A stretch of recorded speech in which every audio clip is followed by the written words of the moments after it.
ଦୃଢ଼ କାର୍ଯ୍ୟାନୁଷ୍ଠାନ ହେବା ଦରକାର। ସିସିଟିଭି ମାଧ୍ୟମରେ এটা ଯାଞ୍ଚ ହେବା ଦରକାର କିଏ କଲା କ'ଣ କଲା। এটা କେତେ ସାହସ ଆପଣ ଚିନ୍ତା କରନ୍ତୁ। ତା ଦେହରୁ 70 ମୁଦକ ନେଇଗଲେ ଅମୁଣିଆ ମୁଦକ ଗୁଡ଼ାକ ତାକୁ ନେଇ କ'ଣ କରିବେ ଲୋକଙ୍କୁ ଭଣ୍ଡେଇକିରି ଦେବେ ଯେ ମୁଦକ ଆଣିଛୁ। ଯେତେବେଳେ ଜଗନ୍ନାଥଙ୍କୁ ଲାଗି ନ ହୋଇଛି ସେ ଅମୁଣିଆ ହିଁ ରହିଯାଇଛି। ତାକୁ ଯିଏ ନେଇ ତାକୁ ଆଣିକି ତାପରେ ଦୃଢ଼ କାର୍ଯ୍ୟାନୁଷ୍ଠାନ ଦରକାର ଏବଂ ସିସିଟିଭି ମାଧ୍ୟମରେ এইটা তদন্ত হওয়া দরকার। আজ্ঞা যে আম নিজ লোক যে সেইভাবে সিসিটিভি কহব আমি তো তাপরে জানি আজ্ঞা সেটা কোন গার্ডেরে রহিথায় সেটা গার্ডেরে আর নিরাপদে রহে তাকে ছুঁইবে নাই। সে ছুঁইলে তো মারা হয়ে না। আপনার ভাবু না যে কেতে সাহস ছুঁইকি নিশ্চিন্ত ବାହାର ଲୋକ କିଏ ନେବେ ନାହିଁ। ବାହାର ଲୋକ କିଏ ନେବାର ନାହିଁ କି ସେଠି ପହଞ୍ଚିବାର ନାହିଁ। ସେ ଅନ୍ୟ ସେବାୟତ ନେବାର ନାହିଁ। ତାକୁ ଛୁଇଁଲେ ସେ ମାରା ହେଲା। ଜଗନ୍ନାଥଙ୍କୁ ଲାଗିହେଲା ନାହିଁ। ସେ ମୁଦକ ପାଇଁ ହଜାର ହଜାର ଲକ୍ଷାଧିକ ଲୋକ ଅପେକ୍ଷା କରିଥାନ୍ତି। ମୁଁ ଶୁଣିଲି ଚୋରି ହେଇଗଲା ଶୁଣିକିରି ମନ୍ଦିର ଭିତରେ ମୋତେ ନିଜକୁ ଖରାପ ଲାଗିଲା। ସିସିଟିଭି ମାଧ୍ୟମରେ ଆପଣ ଦେଖିବେ କିଛି ଲୋକ କିଛି ଭୟରେ କହିବେନି କି କରିବେନି। ସିସିଟିଭି ମାଧ୍ୟମରେ ସେ ଯାଞ୍ଚ କରାଯାଉ। ଅରବିନ୍ଦ ପାଢ଼ୀ ମହାଶୟଙ୍କୁ ମୁଁ କହୁଛି ସିସିଟିଭି ମାଧ୍ୟମରେ ଯାଞ୍ଚ କରନ୍ତୁ। ସତ୍ୟ ଘଟଣା ଜଣାପଡ଼ିଯିବ। ପ୍ରତିକ୍ରିୟା ଦେଇଛନ୍ତି ସିଏ ଏତେବେଳେ ଯାଏଁ ସିସିଟିଭି ଇନକ୍ୱାରି କରିନାହାନ୍ତି ସେଟା କନଫର୍ମ ହେଇଯିବେ। ଯାହା ସେ ପ୍ରତିକ୍ରିୟା ଦେଲେ ଠିକ୍ ଅଛି। ସିସିଟିଭି ଦେଖିଲେ କନଫର୍ମ ହେଇଯିବେ। କହିଥିଲେ ନା ସତ୍ୟ ଆଧାରିତ ନୁହେଁ ଆଉ ମୁଦକ ତ ଗଲା କୁଆଡ଼େ ଆପଣ କହୁନାହାନ୍ତି। ଯଦି ସତ୍ୟତା ଆଧାରିତ ନୁହେଁ ତା ମୁଦକ ତ ଗଲା କୁଆଡ଼େ। 70 ମୁଦକ କମ୍ ଅଛି। ମୁଁ ତ ନିଜେ ମନ୍ଦିର ଥିଲି। ସିସିଟିଭି ମାଧ୍ୟମରେ ତା ଯାଞ୍ଚ କରାଯାଉ ସତ୍ୟାସତ୍ୟ ଜଣାପଡ଼ିଯିବ।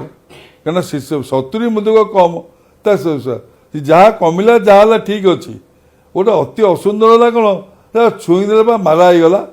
ଜଗନ୍ନାଥଙ୍କୁ ଲାଗି ହେବ କେମିତିକା। ଏଇଟା କେତେ ବାଜେ ଜିନିଷ। ଆପଣ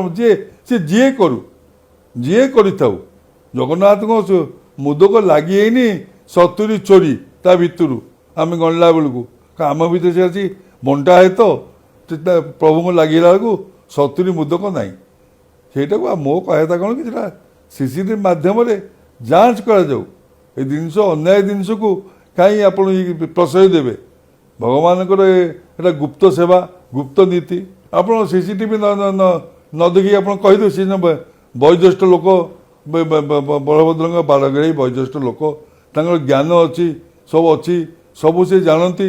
ସେ ଖୋଲିକି କହିଲେ ଆପଣ ସିସିଟିଭି ମାଧ୍ୟମରେ ଦେଖିଦିଅନ୍ତୁ।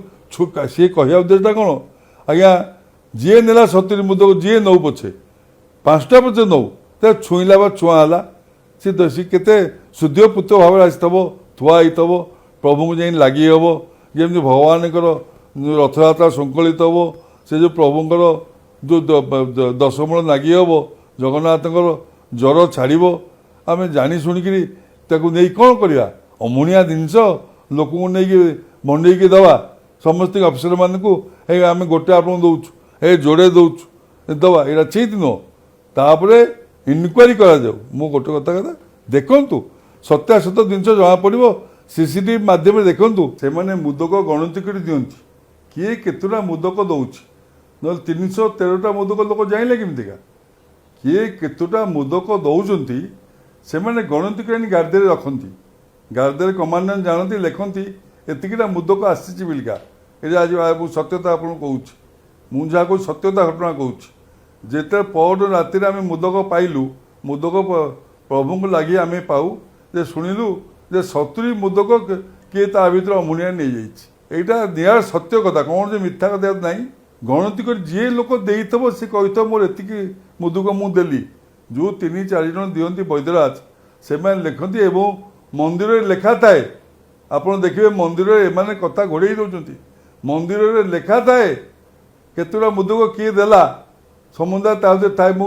ମୁଁ ଆଜିକି ଦୀର୍ଘ ଦିନ ଦେଖି ଜାଣିଛି। ମୁଁ କାହା ନାଁ ପ୍ରକାଶ କରିବାକୁ ଚାହୁଁନାହିଁ। ସିସିଟିଭି ଯାଞ୍ଚ କଲେ ୟା ସତ୍ୟତା ଆପଣଙ୍କ ପାଖକୁ ଶୀଘ୍ର ପଳେଇ ଆସିବ। ଆଜି ଆପଣଙ୍କୁ କହିବି ସେଥିଯୋଗୁଁ ଏଇଟା ଯାଞ୍ଚ ହେଲେ ଜଣାପଡ଼ିବ ସତରେ କାହିଁ ଅମଣିଆ ଦିନ ଛୁଇଁଲେ